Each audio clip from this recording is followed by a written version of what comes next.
Hey guys, we are back for part 2 of our abbreviated Unit 7 presentation. I promise that this will not be nearly as long as part 1. I'm sorry that the last one was so long. Apparently, I just like to hear myself talk. Anyway, let's get into it. So the next big kind of enduring understanding that we're going to talk about is that economic and social development happens at different times and rates in different places. And so depending on where you are in the world, you see development progressing differently. And being able to identify what causes those differences is where AP geography, AP human geography especially, comes in. So let's get into it. We're going to start with talking about trade and the world economy and how that is both influenced by and also influences development. Now, this will look familiar. We've talked about this before, so just a recap. World Systems Theory by Immanuel Wallerstein. Remember, he postulated or theorized that the world is split up into essentially 3 sections. The periphery, the semi-periphery, and the core. The periphery is the least developed countries in the world. They have weak governments, weak institutions, social inequality is high. There's lots of poor and uneducated citizens. Economic structures are reliant on primary sector activities. So remember, primary sector would be anything that comes directly from the land. So agriculture and lumber, fishing, those kinds of things, mining, those kinds of things. They are highly influenced and exploited by core countries. Now, I want to just talk briefly about that word exploited. Essentially, core countries are looking for ways to make more money more efficiently. And they have come to find that by moving companies, moving manufacturing to these periphery countries, they can save labor costs. They can bypass some environmental regulations that they would find in the developed countries, those kinds of things. And so they do so. And as a result, they're exploiting the people who live there. They're exploiting the environment that those manufacturing plants are built in. And it's getting to the point where it's not sustainable any further. And the periphery countries are starting to make their own regulations and kind of step up and take notice. The semi-periphery are countries in the middle. They're not super underdeveloped and they're not very developed either. They're right in the middle. They're transitioning. They're moving towards industrialization. They're becoming more developed, but they are not yet dominant in the world system. They tend to export to the periphery, so they, make things and they sell them to the underdeveloped countries, but they import things from the core. So things that they bring into their country are things that they're going to find in developed areas. They dominate the periphery and are influenced by the core. Okay, so they're in the middle. And then the core countries are the most developed, most influential countries in the world. They have strong centralized governments, they have powerful militaries, they have a working class population. So, most people have a job, most people can support themselves. They have industrialized the economies with emphasis on manufacturing. Okay, so that is our sector 2, our secondary sector. And services, which is our tertiary sector. Okay, so they are beyond primary sector economic activities. I think this is the graphic I showed you guys before. So the map on the left-hand side shows you where those core countries are. That central area with North America, Europe, Japan, South Korea.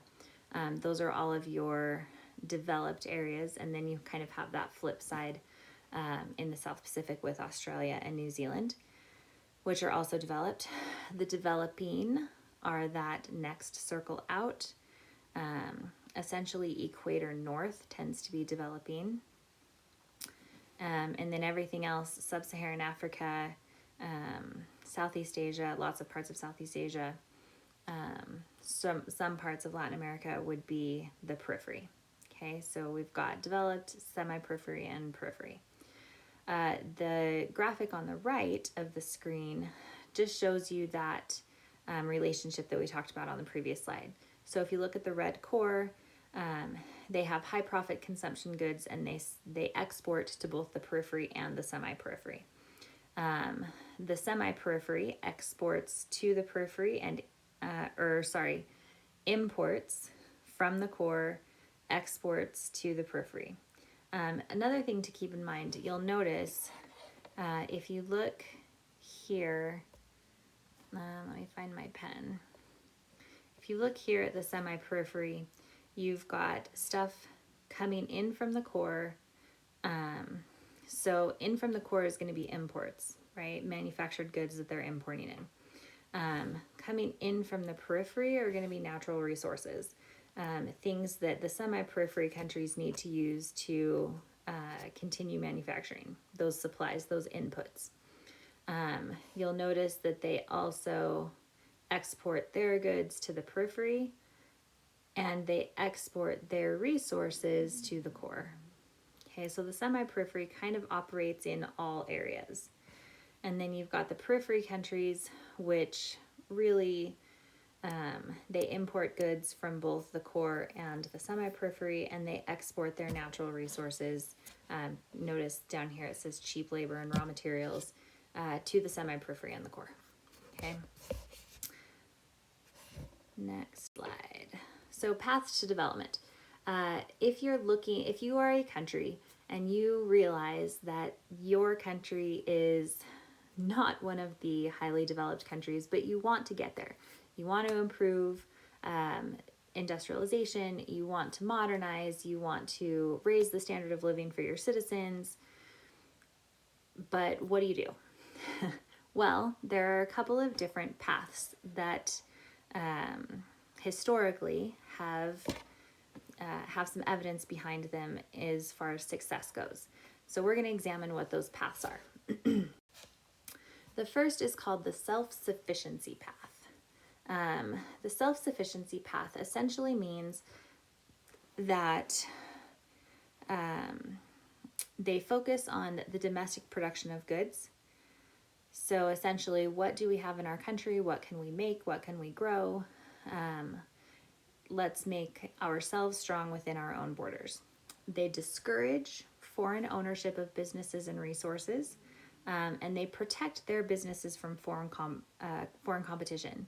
Key elements include things like tariffs and quotas are placed on imports, which essentially discourages people from purchasing imports because they're more expensive because of those tariffs and quotas. Importers also have to be licensed, which essentially means that the government gives them permission in order to operate or to sell their goods in their country. They isolate struggling companies from competition until they're strong enough to withstand it. They provide subsidies as one of those crutches. So essentially saying, okay, you guys are new, you're an electronics company, but gosh, Sony and Samsung are really just killing you. So we are going to invest in your company. We're going to provide you with subsidies. We're going to provide you with maybe direct access to some cheaper resources in order to allow you to strengthen yourself and become self-sufficient, if you will, enough so that when we kind of pull back on those subsidies, you are strong enough to hold your own against the bigger companies like Sony and Samsung. Essentially giving companies within their country a little bit of a leg up. Okay. Investment is spread evenly across sectors and regions. So you've got a steel sector and a textile sector and food processing. Everybody gets the same. Okay. Everybody, the government invests evenly across all the different sectors and all regions of the country. Okay, so it isn't, you've got coastal areas, and you've got mountain highland areas, and you've got other parts of your country, but everybody gets the same amount of investment. And their goal is to reduce poverty and keep income dispersed evenly between the city and the countryside. So essentially, it shouldn't just be the cities that get all the money. People in the country have to work too. They have to earn a living too. And so we are going to spread that wealth evenly across everywhere in an effort to kind of raise everyone up. Nobody's in poverty anymore. The best example of this self-sufficiency path is India. India has been doing essentially exactly what is written on this slide for about 50 years. They started in the 1950s with kind of this road towards development and proceeding with some of these different ideas and procedures and policies. And it proved to be a little bit successful, but not as successful as they were hoping. So hold that thought. We're going to get to that again in just a second. The other path, the other option, if you aren't self-sufficient, then the other option is that you go the international trade path.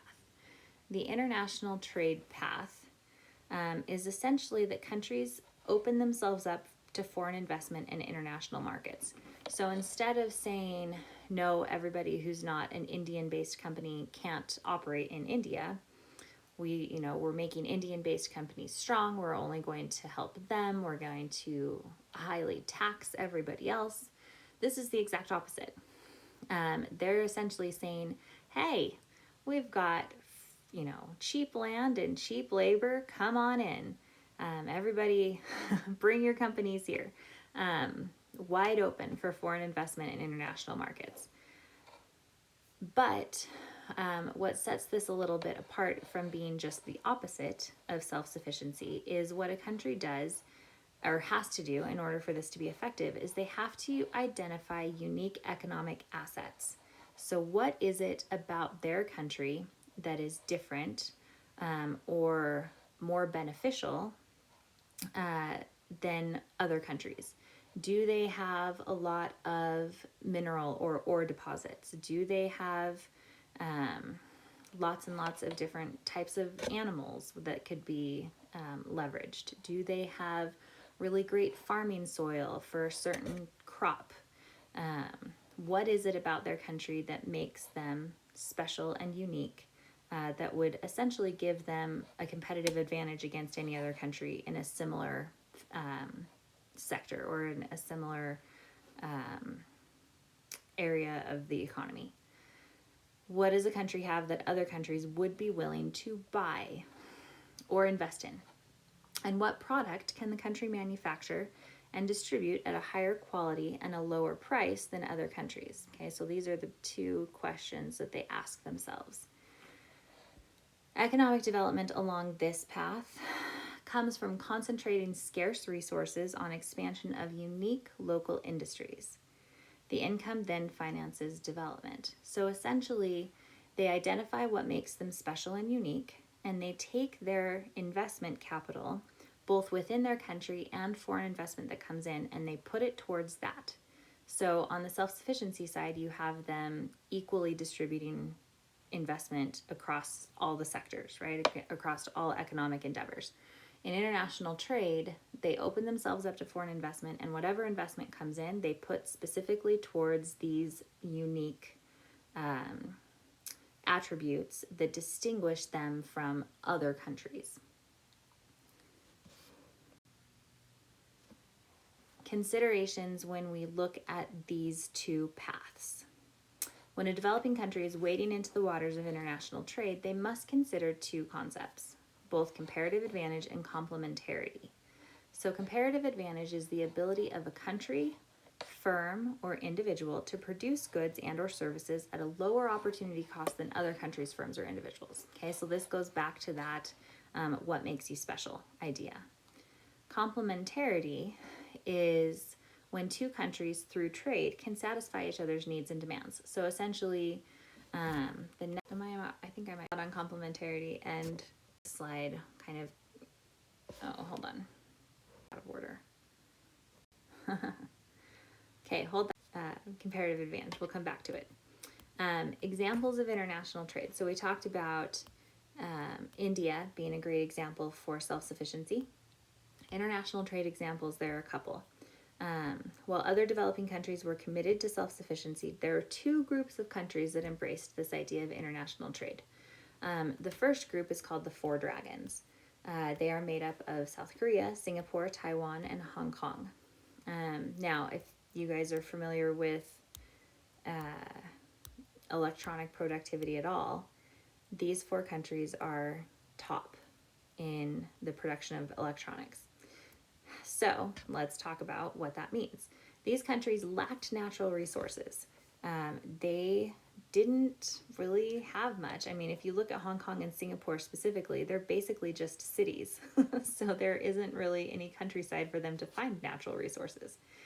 And so what they did instead is they decided to produce a handful of manufactured goods, specifically clothing and electronics, at low prices, and they sold them to developed countries for profit, for a lot of profit. The petroleum kings is the other group, made up of the petroleum-rich, but when I say petroleum, we're talking oil, okay? Petroleum-rich Arabian Peninsula states. So the Arabian Peninsula states are going to be your Saudi Arabia, Yemen, Oman, Qatar, and Kuwait and United Arab Emirates. Okay. Increasing oil prices in the 1970s brought lots of money to the region, funding infrastructure projects, including housing, highways, hospitals, airports, schools, communication networks, etc. Government subsidies provided to steel, aluminum, and chemical factories, making them competitive in world markets. They import a lot of their food because, this is a desert region. They don't really have a lot to work with when it comes to agriculture. But in both of these cases, these countries took what was special about them or what they could do better than other countries. So for our Four Dragons, we're talking clothing and electronics. And for the petroleum kings, we're talking oil, big time oil. By allowing these two groups of countries to focus on the specific resources or goods that they can manufacture or supply at a very cheap opportunity cost, so essentially cheaper than others, it allows them to earn capital that can then be invested in other areas.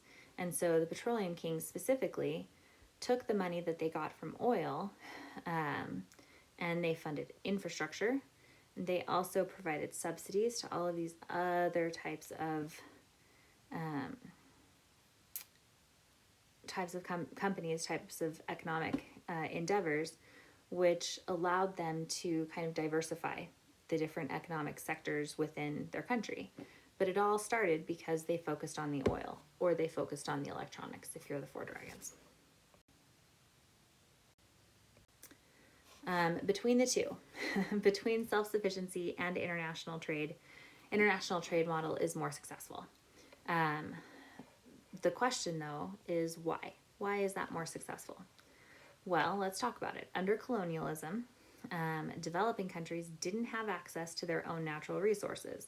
So remember, colonists come in, they essentially colonize in order to use the natural resources to benefit their home countries, not to benefit the colonized country. With independence now, however, they do have access to those natural resources and they can capitalize on them. Global markets also allow companies to appeal to the whole world, not just one country's citizens. And so while these developing countries have independence, that means they can use their own goods, they can use their own resources to benefit their own country, which is something they haven't been able to do for quite a long time. It's a rather new thing. But even bigger than that, I think this one is the big one, is you now have a market that includes the entire world instead of just the people within your country. Now, India, there's almost 1 billion people that live in India. That seems like a fairly large market base, right? However, even with 1 billion people, if you can appeal to 2 billion or 3 billion, if you go the international trade route, doesn't that make more sense? Now, something to note. So India, right? India was our great example of self-sufficiency. India actually converted from self-sufficiency to international trade in the 1990s.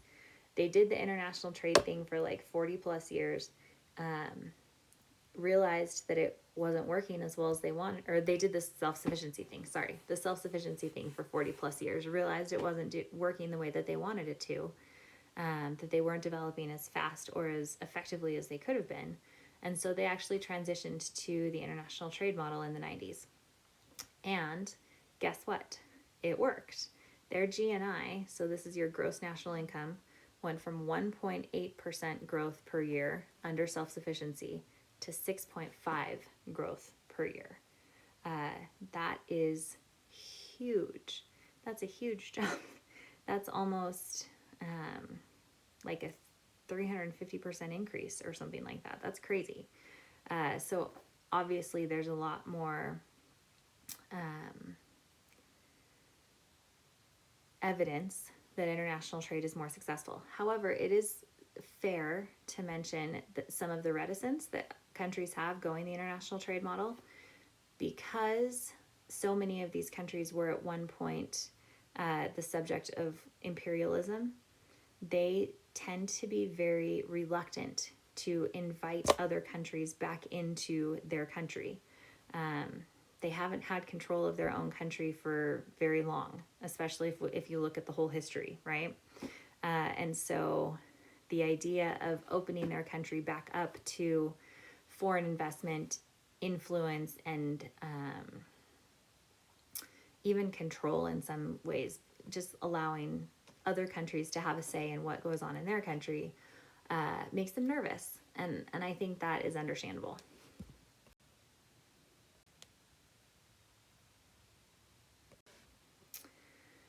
All right, back to, sorry, we were out of order. Back to this idea of complementarity and comparative advantage. So due to the fact that international trade is increasing and there's growing interdependence in the world economy, we need to talk about the two concepts that establish this basis for trade. Okay, so as we're expanding into this international trade idea, as more and more countries are jumping on this bandwagon, it's fair to look at the two foundational pieces to international trade. I am out of order. That's okay. And that is complementarity and comparative advantage. So complementarity, as we've already discussed, but here we go again. Complementarity is the degree to which one place can supply something that another place demands. So essentially, what do I have that you want, and what do you have that I want, and can we help each other out? The example on the screen, Florida has a high degree of complementarity with the northeastern United States cities because it provides fresh fruits. Florida provides the supply and the northeastern U.S. cities provide the demand. Okay, there's also an exchange there, right? Whatever, let's say the Northeast provides apples and Florida takes their apples, right? There is an exchange. Comparative advantage, on the other side, is this idea that comparative advantage is a situation in which a country, individual, company, or region can produce a good at a lower opportunity cost than a competitor. So this is when we talk about those international trade with the four dragons and the oil kings or the petroleum kings. They had a comparative advantage for something over others, right? So the scenario that is there on the screen, the US and Colombia both need coffee and wheat to subsist. So essentially, those are both goods and crops that they need. Regarding sources, the US could outproduce Colombia in wheat. Using greenhouses and our plentiful resources as a most developed country, or an MDC, we could also outproduce them in coffee. However, while we have the capacity to outproduce Colombia in coffee, it will cost us more than it would cost Colombia. specifically because growing coffee requires a lot of humidity. And there's only some areas of the US that have that, and of those areas, only some of it is farmland, right? And so Colombia has that all the time, and most of their land is farmland. And so it makes more sense for Colombia to be the one to produce the coffee and the US to be the one to produce the wheat, and we can trade. So this little cartoon is is about comparative advantage.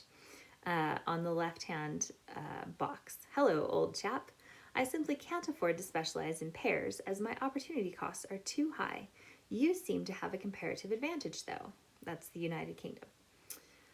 The box on the right. Don't worry, mate. Your produce and you produce the apples, and I'll produce the pears, and I have lower opportunity costs. That's Australia. So Australia has a climate that's better suited to growing pears. The United Kingdom has a climate that's better suited to growing apples, and they can trade. Okay. Sorry, before I go on, it is important to note that as these comparative advantages are identified and as these trade relationships are established, the world becomes more and more globalized. This idea of globalization, where we all depend on each other, is only strengthened through this idea of comparative advantage and complementarity. It only makes sense that we work with each other, right? If we work together, we can all achieve what we need to achieve, and we can all have access to what we need to have access to.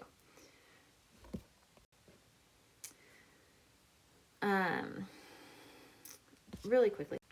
All right, other global organizations.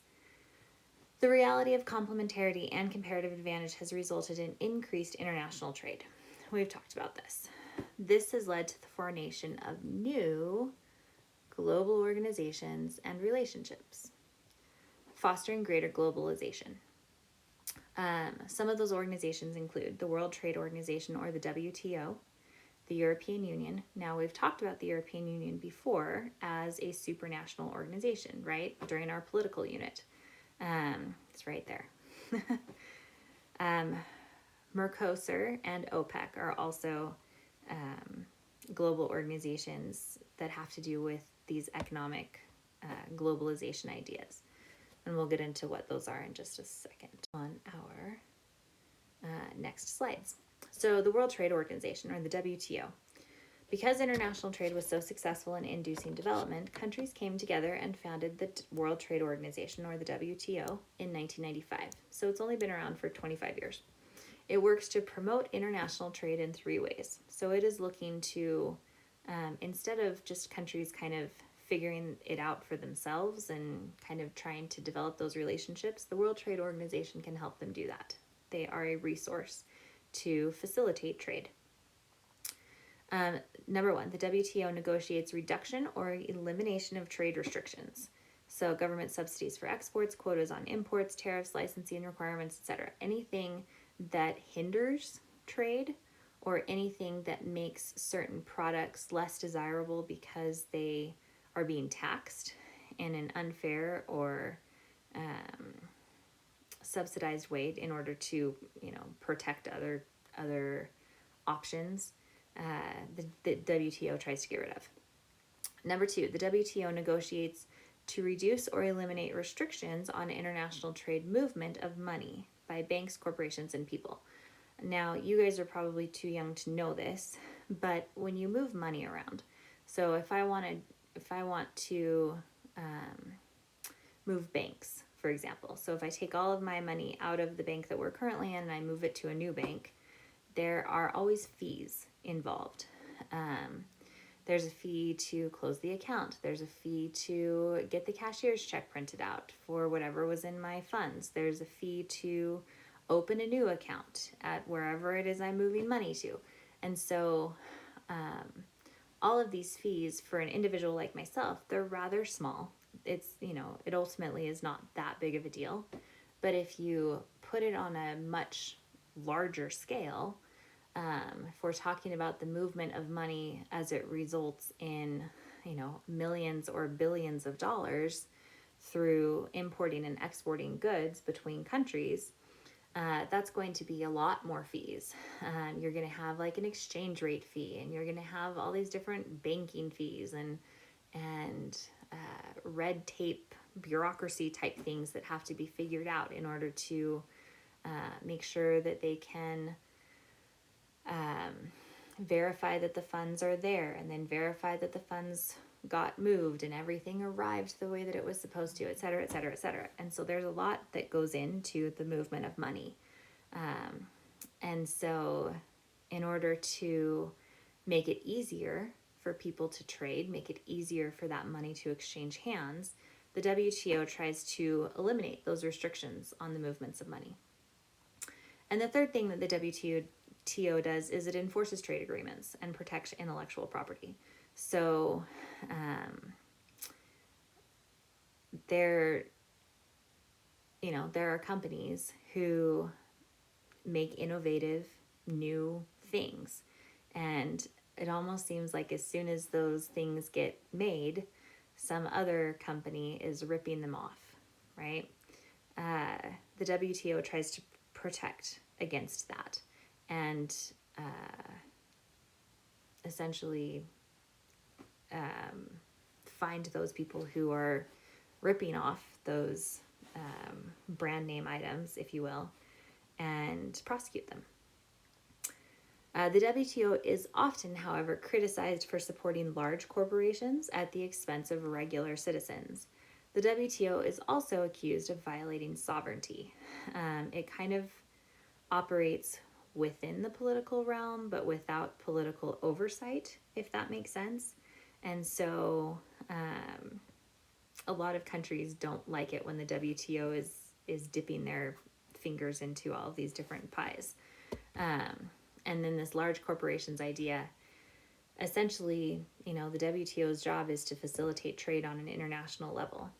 That is almost always going to involve large corporations. But sometimes those large corporations don't have the best interest of the citizens of either country in mind when they facilitate these trade deals. And that can be a problem at times. All right, these trade relationships. So the other, besides the WTO, European Union, you guys already know a lot about. So the main task of the EU is to promote development within the member states through economic and political cooperation, essentially eliminating tariffs among member nations, which fosters economic growth. You also know that about the Schengen area, where there's no borders, people can move freely. They created a common currency throughout most of the EU. All of those things simply make it easier to trade. Mercosur is it functions as a customs union and free trade area and has ambitions to become a common market along the lines of the European Union. So essentially, Mercosur wants to be like the European Union, but it's specifically in South America. Currently, it consists of Argentina, Brazil, Paraguay, and Uruguay. They're also looking to expand to add countries like Chile, and then also the sort of northern South American countries where you get into, Panama, Colombia, Venezuela, Ecuador, all the ones up north. OPEC is a permanent intergovernmental organization of 13 oil exporting developing nations that coordinates and unifies the petroleum policies of its member countries. OPEC stands for oil and petroleum exporting countries. It's mostly Middle East countries, not all of them though. I believe Venezuela is actually part of OPEC. But essentially, it's the top oil producers in the world, and they get together and they agree on things like pricing. They agree on certain trade deals, like who to give oil to, who not to, how much to charge, all of that kind of stuff. OPEC has an inordinate amount of power and influence because it produces the majority of the item needed for most everybody's energy. And so, OPEC has a lot of influence. Some would argue too much. But it is born out of a trade relationship, and this trade relationship tends to, influence and have leverage in certain political arenas. These, with the European Union, Mercosur, OPEC, and then the WTO too, the World Trade Organization, these are all really good examples of this correlation between Unit 7 with our Industrial and Economic Development Unit and Unit 4 with our political unit. So when we think AP test, it's quite possible that you'll see some of these little pieces pop up because they're, we discussed them back in Unit 4 too. So it's good to remember that these apply to lots of different areas within human geography, not just trade and economics. All right, development costs money. Shocking, right?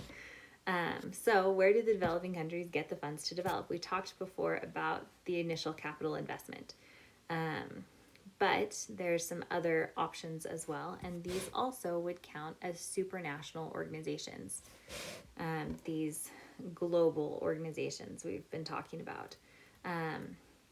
One place that they get money is from foreign direct investment. So essentially investments made by foreign companies or foreign countries in some cases into the economy of another country. So let's say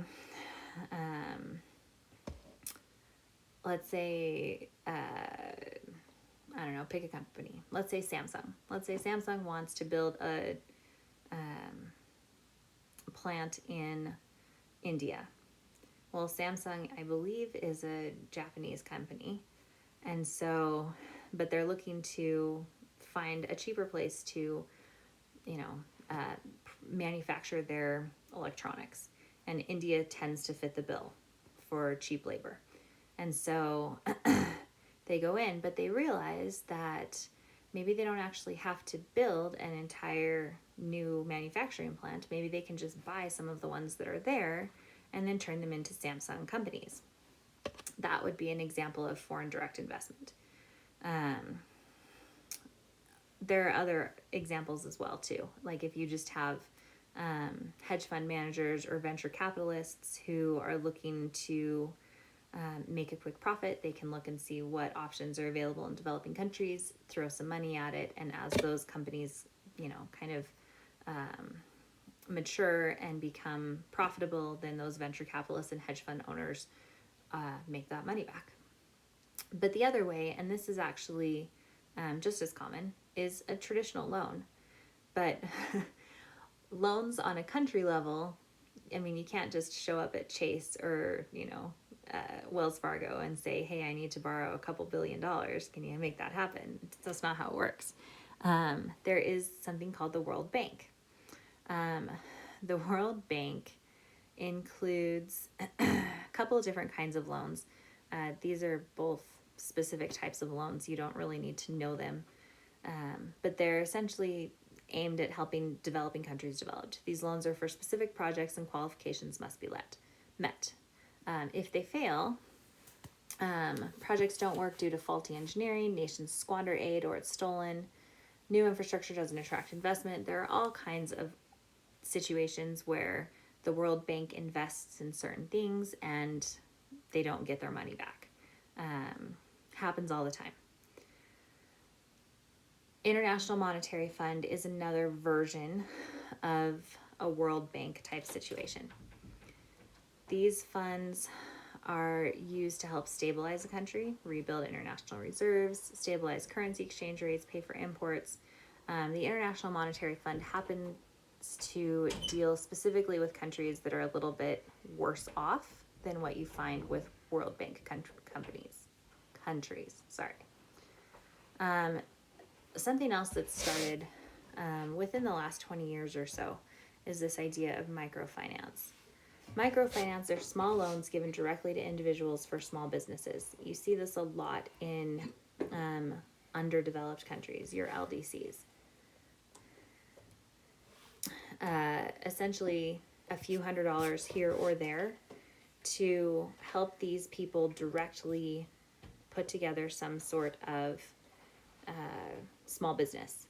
A couple different examples that I've seen is they're both in sub-Saharan Africa. I don't remember the countries specifically, but there is a woman who got a loan of $400 to put together a company where she essentially takes trash, specifically like plastic. She takes these different plastic things out of the trash, recycles them, and makes purses and bags out of them. And she's put together this pretty impressive business as a result. There are things like that that happen a lot.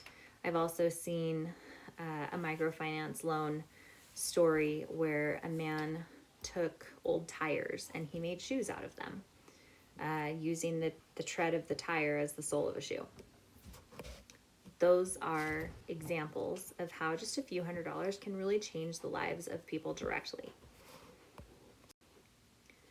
All right, the next big idea or enduring understanding that I want you guys to think about is this idea that environmental problems stemming from industrialization may be remedied through sustainable development strategies. So environmental problems, this, pollution essentially, right? Coming from industrialization. Now, when we think industrialization, I always get this picture of like, these huge smokestacks that are belching all of this, black smoke into the air and dumping all of this waste into, a river kind of thing. And that was that way for a really long time. And as a result, it's left its scars on the environment. But luckily, we have been able to start remedying some of that through sustainable development strategies. So let's talk what those are. Sustainable development in a lot of ways. We've talked about it as it results or as it applies to culture. We've talked about it as it applies to politics. We've talked about it as it applies to urban development and agriculture. Sustainable development, again, is one of those topics that correlates to almost every unit we go through. And so knowing examples of sustainable development across all of the units is going to be important. Development. Now, really quickly, we talk about sustainability. The ability to meet the needs of the present without compromising the ability of future generations to meet their own needs. So essentially saying we are going to take care of what we need to do in order to help us, but with what we do today, it will not hinder or impact the ability of future, our kids and our grandkids and our great-grandkids to be able to do what they need to do later. Issues that need to be addressed when we talk about sustainable development is natural resource depletion, cutting down trees and losing all of our fresh water and all of that kind of stuff. That would also be fossil fuels as well. Mass consumption. Are we consuming more than we are replenishing?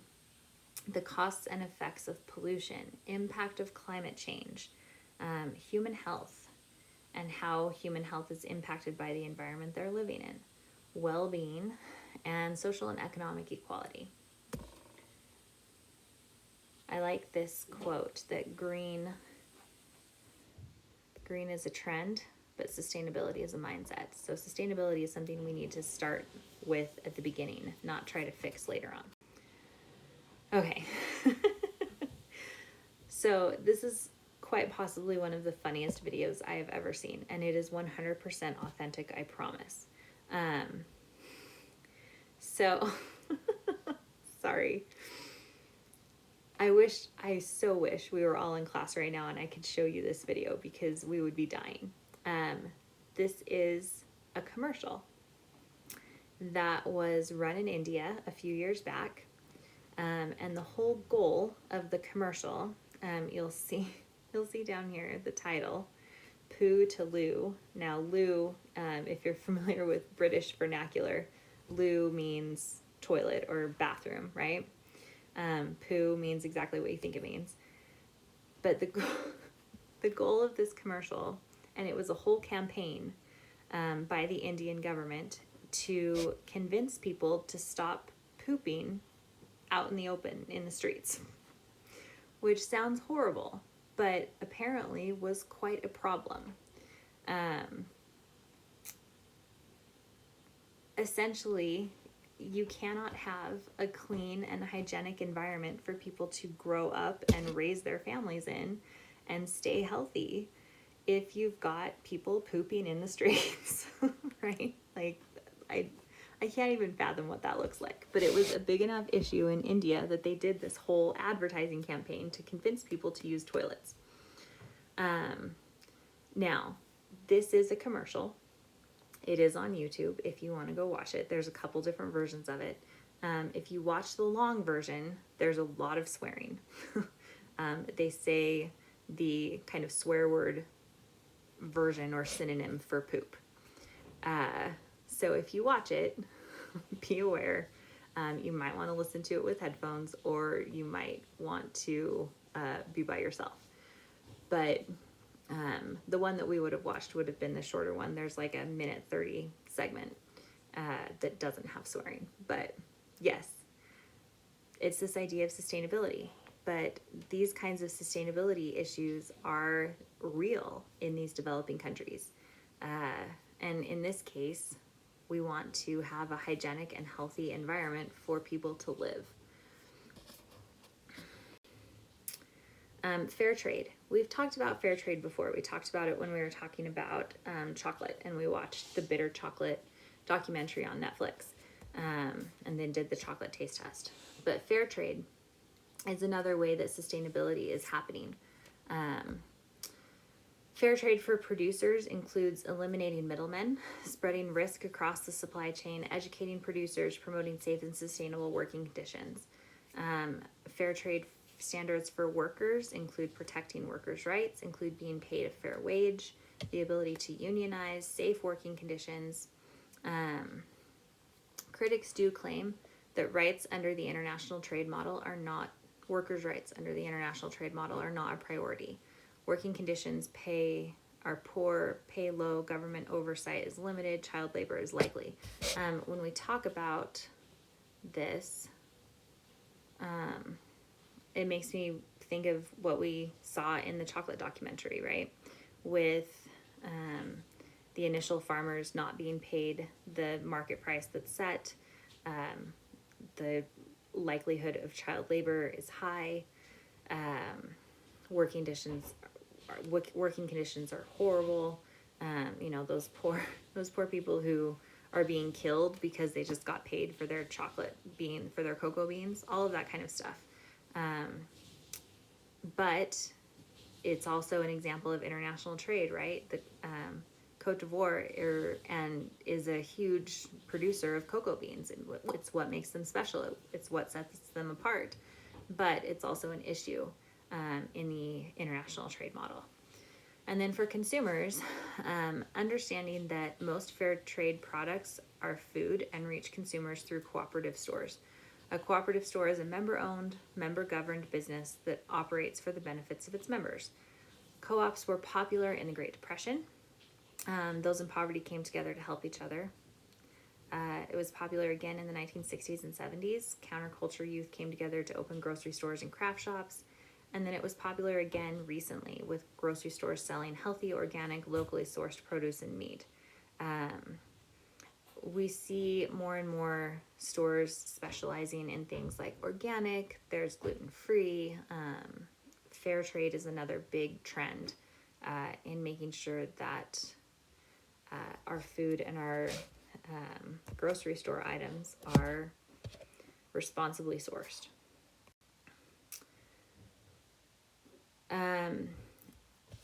Understanding the renewability and non-renewability of power of energy is another one. Non-renewable energy are things that the more reliant we are on them, the less sustainable we are, right? Because they will eventually run out. So our non-renewable energy pieces include oil, coal, natural gas, and nuclear energy. Non-renewable, often very polluting, okay? Big time pollution on much of this. On the renewable side, we have solar, we have biomass, hydropower, geothermal, wind, all of these are renewable, things that we don't use up, things that won't go away, that we can't even use too much of. But the problem with these, it's not pollution, it's cost.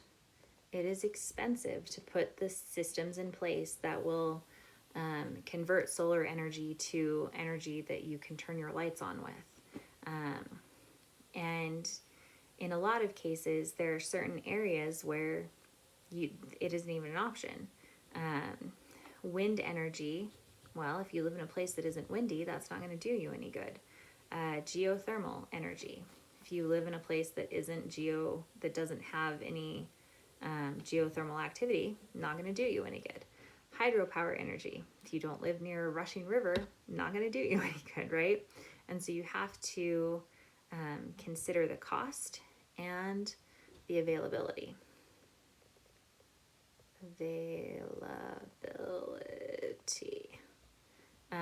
Which isn't always easy. And so you end up with this, well, we have to heat our homes, but this is what we have. I get that it's pollutant, but it's cheaper and I have access to it right now. So I'm going to go with my natural gas versus putting a bunch of solar panels on my roof, because that's not going to do me any good for a while, and it's going to cost me a lot of money to make it happen. Ecotourism is another concept behind sustainability. Ecotourism is conservation through ecologically responsible travel. So essentially the idea that people are literally traveling specifically to support and benefit the environment.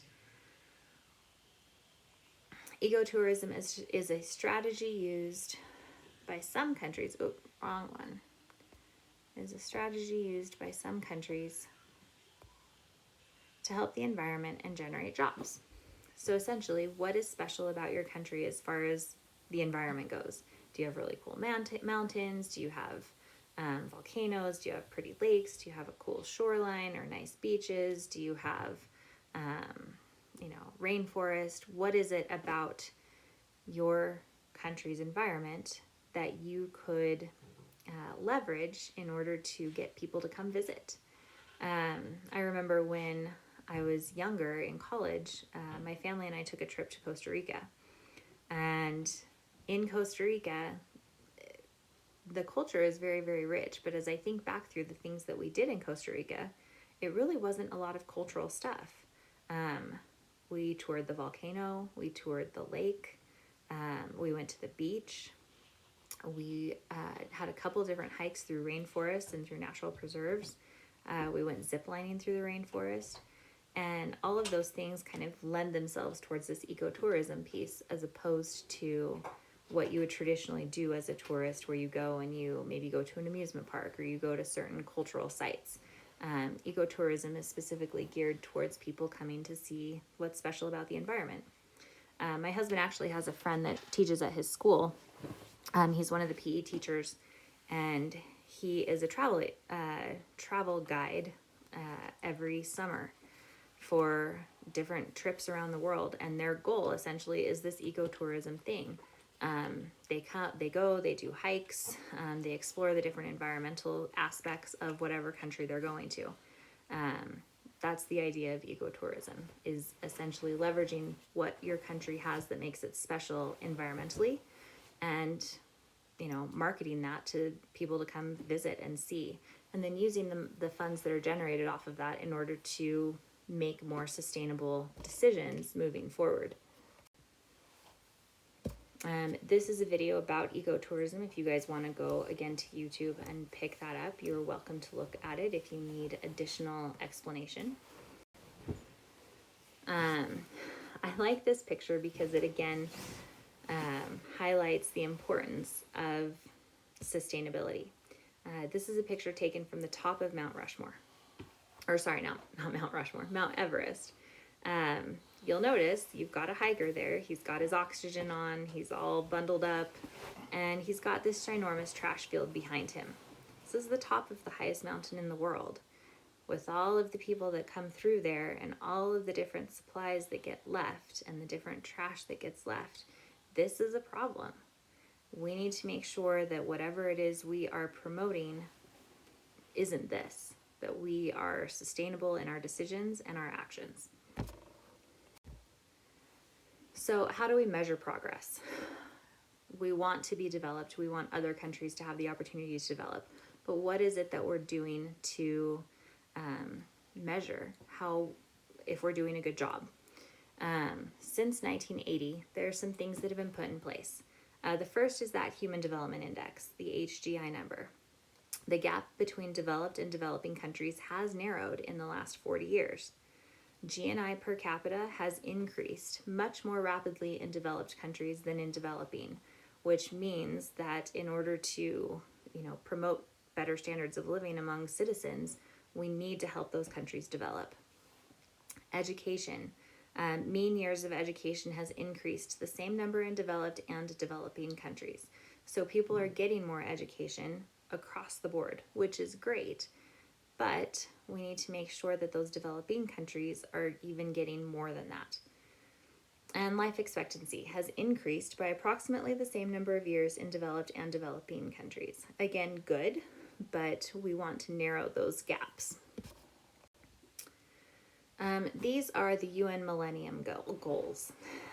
They were put together in 2000 by the United Nations.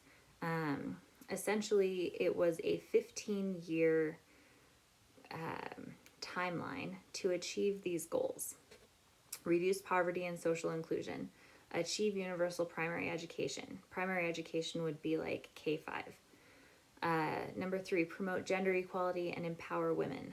Number 4, reduce child mortality. 5, improve maternal health. 6, combat HIV, AIDS, and tuberculosis. 7, ensure environmental sustainability. And 8, partnership for development. So essentially those global organizations to increase development across the board.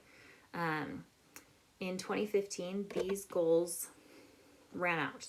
We were done. And we took stock on how well. Most of them, we did better. We did well. We saw great gains, great strides being made. So come 2015, we reassessed and said, okay, what do we still need to work on? Where do we want to go?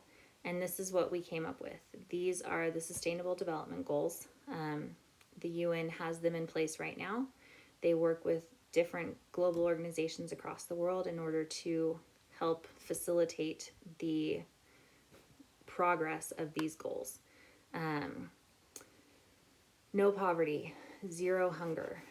Now these are lofty goals, obviously. Good health and well-being, quality education, gender equality, clean water and sanitation, affordable and clean energy, decent work and economic growth, industry, innovation, and infrastructure, reduced inequalities, sustainable cities and communities, responsible consumption and production, climate action, life below water, and life on land. That's talking specifically about environmental protections. Peace, justice, and strong institutions, and partnership for the goals. All of these are great. They are lofty. They are going to be difficult. No poverty and zero hunger, holy cow. I don't even know if that's possible. But the goal is that we're working towards it, right? We're looking for progress, not perfection.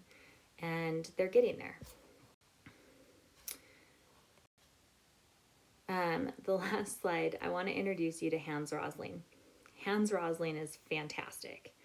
He actually died a couple of years ago, which is too bad because he's fantastic. He is a Swedish statistician and physician, and he really got into this idea of development and what does it look like and how do we measure it and how do we compare across different regions, from country to country, across time. And he came up with some software that will walk you through what development looks like in lots of different ways. In Canvas, there is a discussion assignment where you're going to actually be watching 4 different Hans Rosling talks. The one that's on the screen in front of you right now is just I think it's a 5 or 6 minute clip from a CNN segment that he did about development. And but there's some others. There's one about a washing machine. There's one about population growth. They're all excellent. And they give you a really very tangible idea of what development should look like and can look like and needs to look like. And so with that, I want to turn you guys loose to go do your assignments. Go meet Hans Rosling. He's funny. He is Swedish. He has a little bit of a thick accent, so you're going to have to listen closely. But if you have any questions or need anything from me, you are welcome to email me as always. I'll see you guys next time.